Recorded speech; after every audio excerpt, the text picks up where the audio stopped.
ikuti, ku ikuti panggilanmu, ku kan setia sampai akhir hidupku.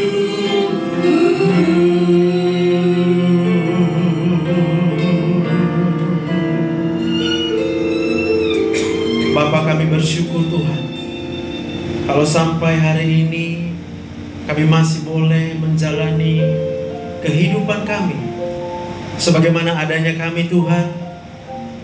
Kami percaya itu karena pertolongan Tuhan. Kami percaya sebagaimana adanya kami Tuhan, semua hanya karena kasih dan karunia-Mu atas kami Tuhan. Tuhan, kami begitu menyadari ketika Engkau memberikan kehidupan bagi setiap kami, Tuhan tidak pernah menuntut apa-apa dari kami. Engkau memberikan nafas kehidupan buat kami dengan seikhlas, setulus daripada hati-Mu Tuhan. Bahkan ketika kami tidak pernah mengingat untuk mengucapkan terima kasih kepadamu Tuhan, Engkau tidak pernah berhenti untuk memberikan nafas kehidupan bagi kami. Terima kasih kami punya Tuhan seperti Engkau, Allah yang terlebih dahulu mengampuni kami, Allah yang terlebih dahulu mengasihi setiap kami. Dan oleh karena Engkau telah terlebih dahulu mengasihi kami Tuhan, hanya dengan cara demikian kami boleh merasakan bahwa hidup kami dikasihi oleh Tuhan. Sekalipun kami dikecewakan oleh banyak orang, tapi kami percaya satu hal, kalau kami masih hidup, itu semata-mata karena Engkau mengasihi setiap kami. Berbicara bagi kami Tuhan pada sore hari di tempat ini, hamba hanya berserah kepadamu. Hamba memohon biar kiranya Engkau mengurapi hati dan pikiran hamba-Mu ini, biar bukan dengan perkataan manusia, bukan dengan pikiran manusia, tapi biarlah Roh Kudus, Engkau yang menguasai setiap hati dan pikiran kami. Di dalam nama Tuhan Yesus, mari kita yang siap diberkati Tuhan bersama-sama katakan amin. Boleh kita berikan tepuk tangan buat Tuhan. Haleluya. Shalom, selamat sore. Saya terlebih dahulu mohon maaf ya kalau terlambat datang hari ini, oleh karena tadi pasiennya juga masih memburu sehingga saya terpaksa terlambat. Saya pengennya datangnya jam 2 sore tadi ya, 2 siang. Jadi saya mohon maaf, bukan tidak menghormati, bukan tidak menghargai semua kita di sini ya. Dan kita percaya kalau kita masih ada sampai dengan hari ini, itu semua hanya karena anugerah Tuhan. Amin. Nah, tema yang diberikan kepada saya untuk kita boleh sama-sama renungkan pada sore yang luar biasa yang telah diberikan Tuhan buat kita, yaitu berdamai dengan keadaan. Nah, keadaan dunia hari-hari ini adalah keadaan yang jauh daripada kata ideal. Ya. Akan sangat mudah bagi kita hanya bertemu dengan hal-hal yang mengesalkan kita. Di rumah kita bisa kesal dengan siapapun orang di rumah kita. Kenapa kita bisa kesal? Kadang-kala orang gak buat apa-apa sama kita. Kita cuma merasa dia gak peduli sama kita, dia gak care sama kita. Bahkan kadang kita kesal dengan orang yang gak mau ngertiin kita. Dia gak buat apa-apa, kita juga gak buat apa-apa sama dia, tapi kita tahu dalam hati kita kayaknya dia gak mau ngertiin aku gitu. Gak ada yang mau paham sama aku gitu. Lalu tanpa kita buat apa-apa, kita jadi sakit hati. Kemudian kita menjalani hidup, keluar dari rumah, kita datang ke rumah sakit, yang tugas di rumah sakit, yang pelayanan, tugas di tempat pelayanan. Lalu kita ketemu juga dengan keadaan atau bahkan orang-orang yang entah kenapa gitu ya. Kita bertanya-tanya, kenapa ya kok gitu dia sama kita ya? Lalu itu menyakiti lagi perasaan kita. Maka sangatlah manusiawi, sangatlah penuh kewajaran ketika kita berhadapan dengan hari-hari yang kita katakan berat. Kita akan berkata hari-hari ini mengecewakan buat kita. Nah, tema yang diberikan kepada saya ini, yang diambil dari Markus 9 ayat 50. Ini luar biasa, ini perkataan Tuhan Yesus langsung. Garam memang baik, tetapi jika garam menjadi hambar, dengan apakah kamu mengasinkannya? Hendaklah kamu selalu mempunyai garam dalam dirimu dan selalu hidup berdamai yang seorang dengan yang lain. Ya. Jadi pilihannya sih ada sama kita. Hari ini Tuhan panggil kita, Tuhan sebutkan bahwa setiap kita adalah garam dunia. Lalu kita berkata, tapi keadaan sangat tidak ideal Tuhan. Maka saya mau katakan memang begitulah tugas garam. Memberikan rasa pada keadaan yang tidak ideal sehingga nanti jadi ideal.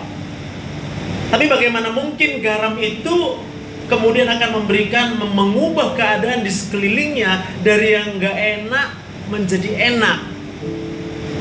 Itu pertanyaannya. Apa mungkin ya kita bisa nerima semua perbuatan orang lain yang mengecewakan itu ya? Mungkin gak? Mungkin gak? Coba bilang kiri kanannya, aku memaafkanmu. Bilang.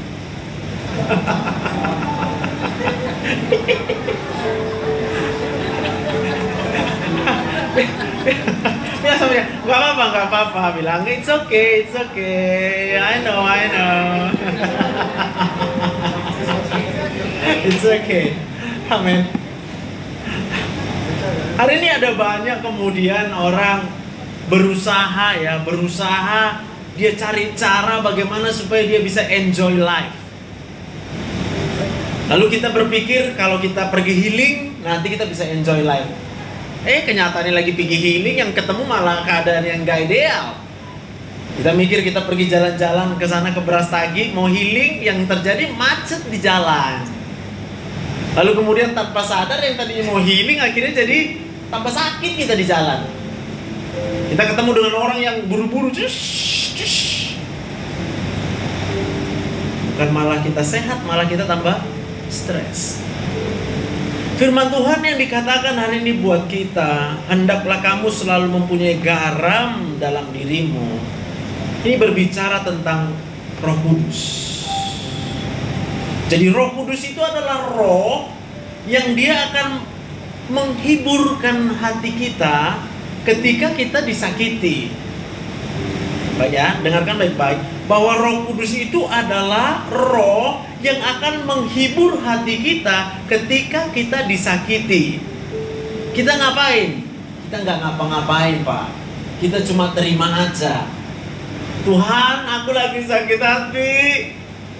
Lalu Tuhan bilang, ada Roh Kudus menghiburkan hati kamu. Maka pada waktu itu dia akan berikan penghiburan di dalam hati kita. Apa buktinya? Maka ketika kita sedang berhadapan dengan orang yang mengesalkan kita, maka pada waktu itu juga kita bisa merasa damai.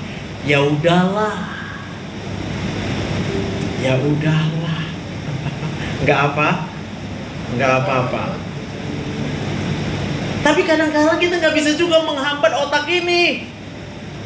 Kita terus bertanya-tanya, kenapa dia kayak gitu? Buat orang yang nggak peduli sama kita nanya, tengok kan, nggak peduli dia sama aku. Kenapa dia nggak peduli sama aku? Lalu ketika ada orang yang berbuat jahat sama kita juga bertanya-tanya, kok kayak gitu dia buat sama aku? Kok ngomongnya kasar ya? Kok ngomongnya tuh, aduh, buat aku rasa nggak enak lah pokoknya. Dengan orang tua kita begitu, dengan pasangan kita juga begitu, yang udah punya anak juga begitu. Orang tua bertanya, kok anakku kayak gitu, kok anakku bandel. Yang kita masih anak-anak, kok papa mamaku tuh ya kayaknya obsesif kali ya. Aduh, kemana-mana tuh kita dicerewetin. Sakit otakku, ya kan? Sakit otakku. Bapak Ibu, saya coba bantu kita untuk memahami dari segi medis. Sebab akan sangat sulit menerangkan ini kalau dia tidak paham medis. Boleh ditunjukkan gambar otak ya? Geser slide-nya langsung ke yang gambar otak. Nah, tuh, yang sebelumnya. Yes. Ini otak kita. Jadi, ketika saya pelajari ini, damai hari kurasa hidupku. Damai itu begini. Ini adalah cerebral cortex ya. Bagian otak terluar manusia di mana semua apa yang kita pikirkan itu di situ prosesnya. Jadi lecutan neurotransmitter segala macam, perubahan depolarisasi, repolarisasi sel-sel saraf kita itu berlangsung di cerebral cortex. Ketika kita bertanya kenapa, ketika kita bertanya kapan, ketika kita bertanya apa kau nggak tahu apa yang kau buat, ketika kita melihat orang yang lagi marah-marah, lalu kita kemudian kok marah, itu kita bertanya di sini. Lalu di sini juga pusat sensorik. Sensorik berarti menerima rasa yang kita rasakan dari tubuh kita. Ya, ketika perut kita sakit, kita akan bertanya, kok sakit perutku ya? Ya kan? Udah paham ya? Lalu dari semua pertanyaan-pertanyaan itu kemudian akan dihantarkan ke pusat perasaan kita, higher function. Di sini ada basal ganglia, ini hipotalamus, ini amigdala, ini ada hipokampus. Pokoknya di sini perasaan kita deh. Perasaan enak dan gak enak. Siapa pernah merasa gak enak? Angkat tangan. Ya. Sekarang aku tanya, mana lebih sering kita rasa? Enak apa gak enak? Jujurlah. Siapa yang lebih lama, lebih banyak waktunya rasanya nggak enak perasaannya? Jujur aja, nggak apa-apa, kan nggak ada apa-apa. Siapa yang lebih lama merasa nggak enak?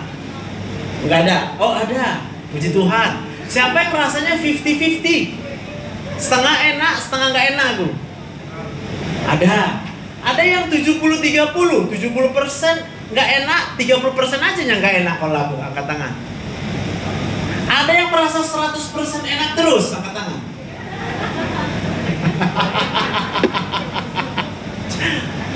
Hari ini aku berdoa untuk kita juga semua, bahwa merasakan 100% enak itu tidak mustahil. Katakan amin. Kalau kita mau menerima kebenaran ini, maka kita akan bisa menjalani hidup dengan enak terus. Saking enaknya terus, orang akan nanya sama kita, kau kayak gak ada masalah. Kok gak ada masalah kau kayaknya? Ketawa-ketawa aja kau. Apa mungkin? Tidak mungkin. Semua manusia itu pasti akan penuh dengan masalah. Kayaknya saya balikkan ke sini. Maka waktu otak kita terus-terus bertanya, dan jawaban daripada pertanyaan itu seringkali jawaban yang menyakiti. Contoh, kenapa dia buat kayak gitu sama aku? Kita jawab sendiri, dia karena jahat. Kenapa orang buat jahat? Pasti jawabannya adalah karena dia jahat. Kenapa dia nggak peduli sama aku? Pasti kita jawab karena dia nggak sayang. Kenapa dia kejam sama aku? Ya, pokoknya semua yang negatif. Lalu kenapa sakit perutku? Sakit kali kurasakan ini. Dokter bilang nggak ada sakitnya, tapi sakit kali ini loh, sakit kali. Jangan-jangan ada penyakit di sini, jangan-jangan ada penyakit. Maka akan muncul rasa apa? Khawatir, takut. Nih, hipotalamusnya, basal ganglia, amigdala ini kemudian akan menghasilkan hormon stres, kortisol, katekolamin, ya, epinefrin, norepinefrin. Dan tahukah kita, semua saraf ini adalah saraf yang akan mengontrol seluruh tubuh manusia. Maka saraf yang keluar untuk melihat turun dari pusat penglihatan, masuk ke mata. Maka kalau kita lagi sedih, apapun yang kita lihat pasti rasanya sedih. Iya, dikasih yang baik pun kita orang memang lagi sedih. Paling sering ya, kalau pasien paling sering ya, lidah. Maka kita akan sering dengar pasien ngeluhnya apa? Lidahku Pak. Yes. Kenapa? Karena dia sedang melewati pusat perasaan yang sedang pahit, sedang kecewa, sedang marah. Pahit. Mau dikasih manis kayak manapun dia bilang pahit, gak enak. Lalu coba kita pikirkan, ada satu orang yang dengan gangguan jiwa yang berat, katakan skizofreni. Ketika seorang skizofrenik kita berikan hal yang baik, sama dia itu rasa baik atau enggak? Dia nggak tahu lagi yang baik, mana yang jahat, dia nggak tahu. Dia cuma tahu apapun yang diberikan ke dalam hidupnya lewat dari tempat yang pahit, menyakitkan, maka dia tetap rasanya sakit. Kasih makan semua orang gila gitu ya. Kita nyapa-nyapa dia, bang, lapar kau bang, makan dulu bang. Dilempar kita. Sebab apa? Dalam pikirannya, ini mau ngapain ini? Ini pasti mau meracuni aku nih. Berarti orang yang dalam pikirannya itu udah sakit di sini, apapun yang diberikan kepada dia, dia tetap rasa sakit. Sebab lalu ketika motorik kita turun dari sini, motorik, maka misalnya motoriknya masuk ke mulut untuk bicara, maka orang yang kalau otaknya sakit, bicaranya pasti menyakitkan.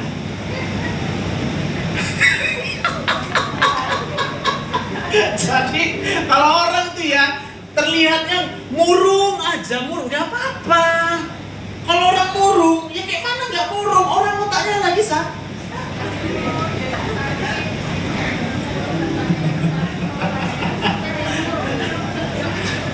Bapak-bapak pulang ke rumah mungkin ketemu dengan istri yang murung aja, mau merepet aja. Gak apa-apa, itu artinya istri kita lagi sakit. Iya, hipotalamus. Gak ada yang salah dengan yang namanya sakit. Wajar gak manusia sakit? Ya wajar lah.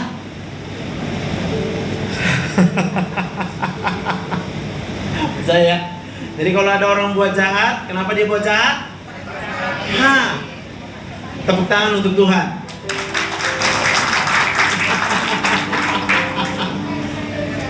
Sebab kalau kita bertanya-tanya terus, lalu kita akan menghakimi orang yang perbuatannya menyakiti kita, kita vonis dia jahat kali kau. Dan apa yang terjadi? Kita akan merasa sakit. Tapi kalau kita vonis dia, dia buat jahat sama aku, dialah otaknya sakit. Apalagi kita lah kerja di rumah sakit, iya kan? Ketemunya juga orang sakit diapain kak? Diobatin, ditolong. Orang sakit itu diapain? Dibikin romantis. Iya. Jadi jangan panik kalau misalnya ada keluarga pasien, "Coba dok, kenapa?"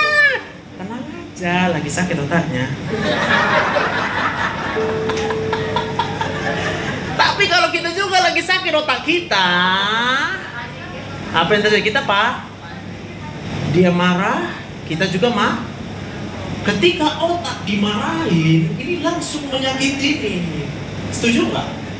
Ada yang kalau dimarahin senang, angkat tangan dulu. Ada? Nggak ada loh kayak. Semua kalau kita dimarahin, dicerewetin, dimarahin. Jadi kalau itu suara yang dengan amplitudo yang besar, frekuensi yang tinggi, itu langsung tembus ke sini, ke hipotalamusnya. Maka kita pernah lihat anak-anak korban bulian, dibully habis-habisan, itu bisa down dia otaknya, offline dia.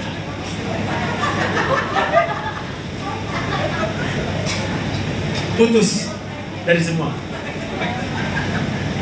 Amin. Coba sekarang angkat tangan, siapa yang lagi sakit otaknya nih?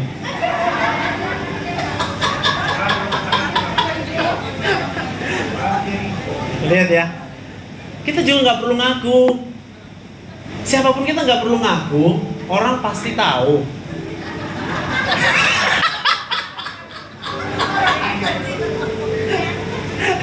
Contoh ya. Saya udah ketawa-ketawa, tapi yang di hadapanku dia cuma diam gitu teman-teman. Ya aku maafkan dia. Semua aku tahu otaknya lagi sakit.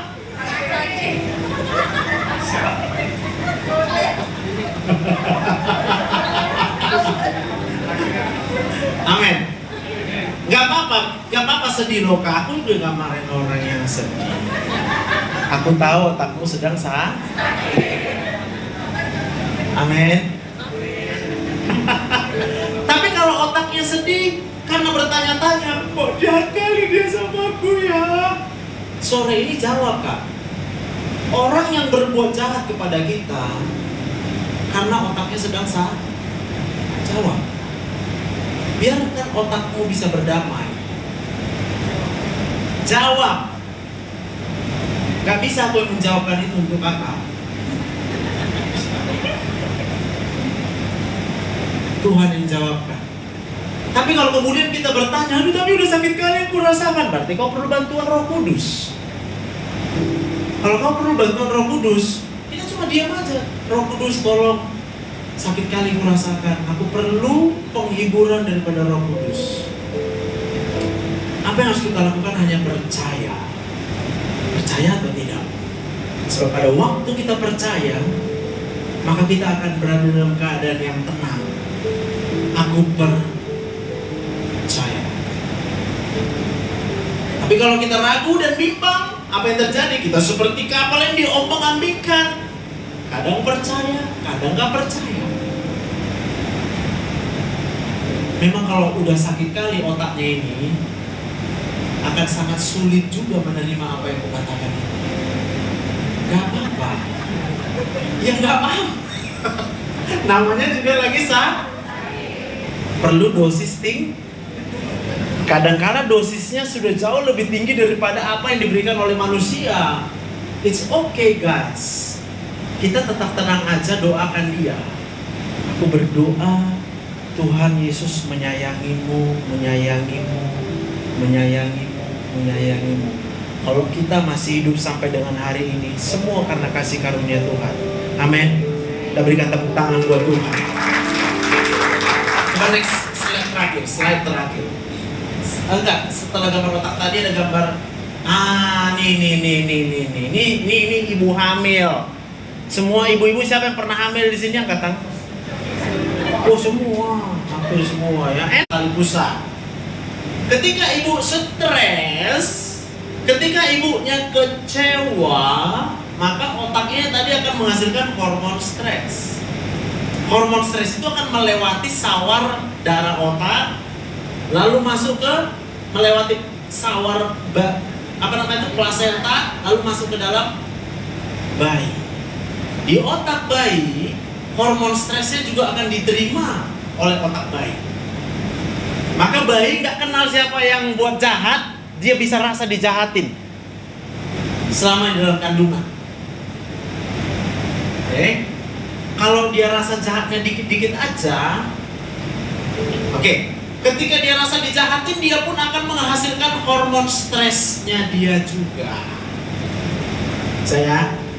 Hormon stresnya juga masuk ke dalam pembuluh darah, balik ke ibu. Maka ibu satu kali disakitin bisa rasa sakitnya 3-4 kali lipat. Kenapa? Setelah dia disakitin, hormon stresnya menyakiti bayi, bayi jadi sakit hatinya juga akan dikirim kepada ibunya. Dalam level yang paling rendah stresnya itu adalah ngidam. Ibu-ibu yang ngidam itu sebenarnya dia sedang sakit hati. Maka hiburan dari seorang ibu yang sedang ngidam adalah menyiksa suaminya. Iya kan? Karena dalam pikirannya cuma satu, kalau bukan karena suamiku aku gak kayak gini. Enak kali dia. Jadi yang mau menikah pikir-pikir lagi. Ya kan, nggak segampang itu. Oke, yang mau aku katakan, tidak mungkin ada kehidupan yang 100% kita tidak dikecewakan oleh manusia manapun. Nggak mungkin. Berarti siapapun kita yang lahir dari dalam kandungan ibu kita, tanpa kita sadari, coba balik gambar berikut sebelumnya. Ini ada hipokampus. Ini bagian yang sedikit ini memori card, SSD. tempat penyimpanan data yang nggak bisa dihapus. Maka semua rasa sakit tadi itu akan tersimpan di sini.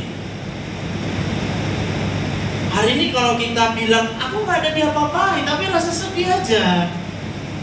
Aku rasa aku nggak ada kok yang jahat sama aku, nggak ada. Ya nggak apa-apa.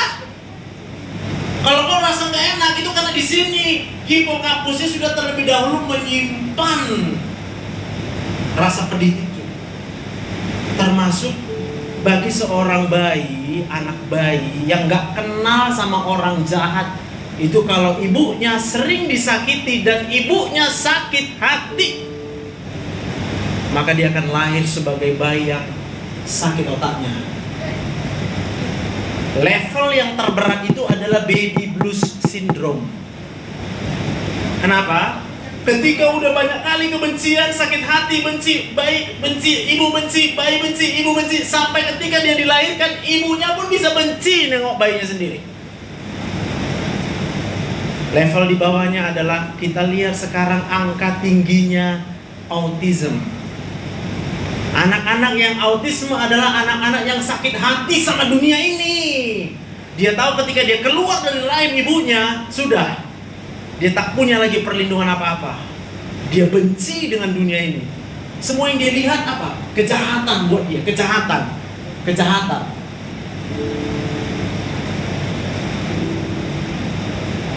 Lalu level yang agak turun lagi, ADHD, Attention Deficit Hyperactive Disorder.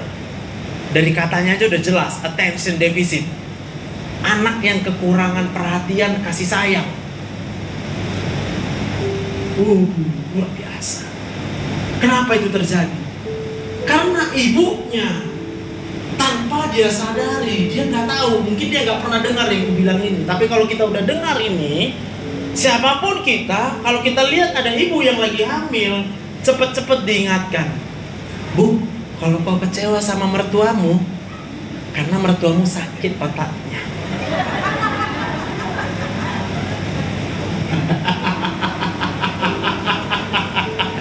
Jangan makin dibilang gini, Kak. Ngeri kali memang. Memang lah yang aku tengok, ngeri kali.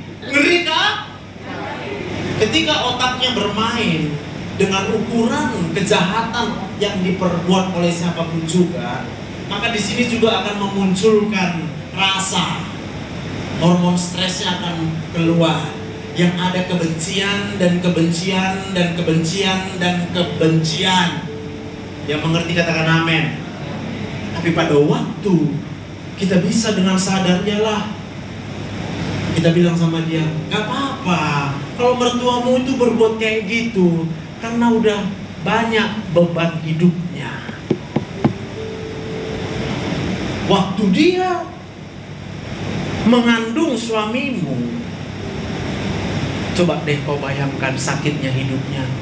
Bisa karena tekanan ekonomi. Oh iya, itu satu lagi, tekanan ekonomi. Yang sering bertanya-tanya, kapan aku bisa punya uang? Ini sakit otak ya. Hari ini aku mau bilang, jangan tanya uang di otak kita. Sebab pada waktu otak ini bertanya tentang uang, ini akan menyakiti otak kita. Tapi kan manusia perlu uang. Tuhan tahu. Bahkan uang itu punya Tuhan. Amin. Kok gak ada aminnya? Iya kan? Tepuk tangan buat Tuhan. Masih ragu. Taunya aku masih ragu gitu tepuk tangan. Tapi gak apa-apa. Kalau masih ragu artinya apa? Orang dikasih tahu yang yang enak dikasih tahu, kita masih ragu. Benar nggak ya? Benar nggak Tuhan mau ngasih uang sama aku? Ya benar lah. Terus kok kenapa nggak percaya? Karena sakit Maka ketika orang lain mengambil uang kita, kita marah. Kita tuduh dia apa? Pencuri.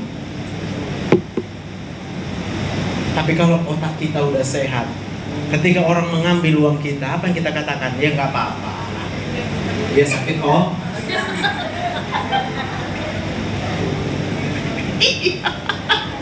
Jadi nanti kayak mana uangmu? Tuh, Tuhan. Bagi Tuhan tidak ada yang mustahil. Tepuk tangan untuk Tuhan. Gimana nanti masa depan anakku? Bagi Tuhan tidak ada yang mustahil. Kita hanya bisa disembuhkan oleh Tuhan. Katakan amin. Kita hanya bisa disembuhkan oleh kasih sayang Tuhan, cinta Tuhan yang besar buat kita. Rasa dicintai itu akan mengobati otak ini. Dari mana kita tahu kita dicintai? Kita bersyukur jadi orang yang ditempatkan di tempat ini sebagai orang yang percaya bahwa Tuhan Yesus sudah mati buat kita. Dia sudah mengampuni semua dosa kita. Bahkan ketika kita belum dilahirkan, kita belum berbuat dosa, Dia sudah ampuni kita. Dia sudah berkata dari sana, enggak apa-apa kau buat jahat, Dr. Joseph, enggak apa-apa, aku udah ampuni kamu. Tinggal persoalannya adalah, maukah kamu menerima pengampunan itu? Tuhan tanya sama kita. Kalau kita sudah menerima pengampunan itu, apa yang kita rasakan? Damai. Coba sekali lagi kita praktekkan. Katakan, aku memaafkanmu. Kiri kanan.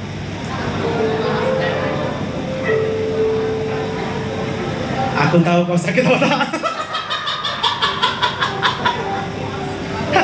Amin.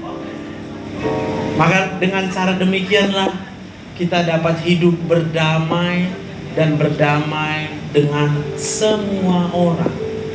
Dan pada waktu kita hidup berdamai dengan semua orang, garam yang ada di dalam hidupmu, Bang, itu akan memberikan rasa damai kepada orang yang menyakitimu. Amen. Kau disakiti, kau bilang apa sakit? Oh, kalau sakit otak diapain? Kalau diobatin dibuat baik atau yang jahat? Tepuk tangan untuk Tuhan. Amin. Ada yang masih sakit otak lagi? Berarti perlu sesi khusus. Tapi aku percaya hari ini semua kita bisa menerima orang lain. Pak, istri Bapak cerewet kan, Pak? Iya kan, Pak? Alah Bapak udah lagi mikir-mikir. Istri yang mana? Oh, istri mana? Berarti Bapak yang sakit otak. Belum menikah. Oh, takut menikah enggak kan? Oh, takut. Ya. Tenang, Pak.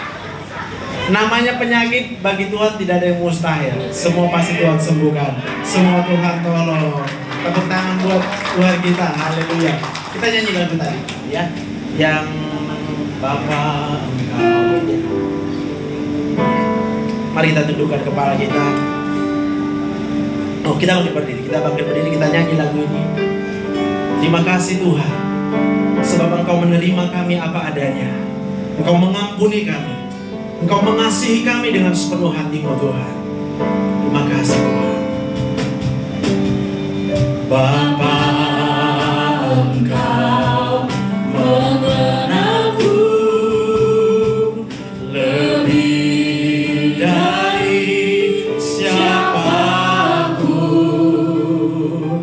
Engkau tahu ceritaku dan isi hatiku. Tak peduli masa lalu, Engkau tetap memilihku. Kuakanku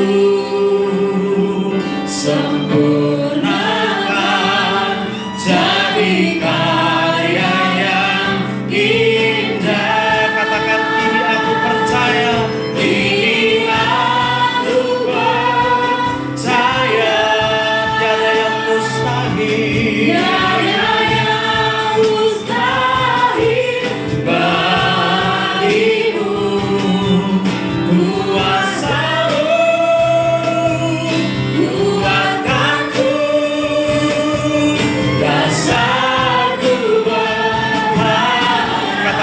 kini aku percaya, kini aku percaya pada rancanganmu bagiku. Ku ikuti panggilanmu, ku kan setia sampai akhir hidupku. Mari tundukkan kepala kita. Bapa di dalam sorga, kami berserah penuh kehadirat-Mu Tuhan pada sore ini Bapa. Kami percaya tidak satu kebetulan kalau kami ada berada di tempat ini. Tidak satu kebetulan kalau hari ini kami boleh bersama-sama, kami bertemu di tempat ini Tuhan. Oleh karena Tuhan yang memberikan kami hidup, oleh karena Tuhan yang melindungi kami di sepanjang perjalanan kehidupan kami, oleh karena Tuhan yang membela kami, sehingga tidak ada satu orang pun yang dapat merenggut hidup itu daripada kami, karena kami dijaga oleh Tuhan. Dan kenapa setiap kami dijaga oleh Tuhan? Kenapa Tuhan berikan kami kehidupan? Karena Tuhan mengasihi setiap kami. Karena begitu besar kasih Allah akan dunia ini. Bahkan Engkau mengaruniakan anakmu yang tunggal, Tuhan kami Yesus Kristus, yang rela mati dikorbankan untuk mengampuni setiap dosa kami, bahkan ketika kami belum hidup. Dan kami bersyukur Tuhan, satu kali kematian Tuhan Yesus di kayu salib itu adalah untuk membayar seluruh dosa daripada manusia ini. Tuhan kami bersyukur, kami berterima kasih, dan kami menerima pengampunan-Mu itu Tuhan. Dengan ucapan syukur kami kepadamu, terima kasih Tuhan. Dan kalau hari ini kami belajar kebenaran firman Tuhan, bahwa ketika orang lain berbuat yang jahat kepada kami, sama seperti doa Tuhan Yesus ketika Dia akan naik ke kayu salib, Dia berkata, ya Bapa, ampunilah mereka sebab mereka tidak tahu apa yang mereka perbuat. Hari ini kami mengaku dengan segenap hati kami, ketika ada orang yang berbuat hal yang jahat kepada kami, kami boleh menyadari bahwa semua orang sejak dari dalam kandungan ibunya sudah berpotensi mengalami sakit hati dan kekecewaan. Maka kami tidak lagi bingung, kami tidak lagi bertanya-tanya ketika ada orang yang berbuat hal-hal yang jahat, yang negatif dalam kehidupan mereka. Tapi kami bersyukur ketika kami punya Yesus dalam hidup kami, Roh Kudus ada dalam hidup kami mau jadi garam. Kami akan menggarami mereka. Ketika orang berbuat jahat kepada kami mengampuni mereka. Ketika kami mengampuni mereka, kami berbuat yang baik kepada mereka sebab mereka sedang sakit. Dan kami tahu ketika kami sakit, Engkau Tuhan Yesus yang melawat setiap kami. Terima kasih Bapa yang baik. Sekali lagi Tuhan, kami berserah di hadirat-Mu. Engkaulah satu-satunya Tuhan, Juru Selamat kami, Allah kami yang hidup. Di dalam nama Tuhan Yesus, yang percaya diberkati Tuhan. Sama-sama kita katakan amin. Berikan tepuk tangan buat Tuhan.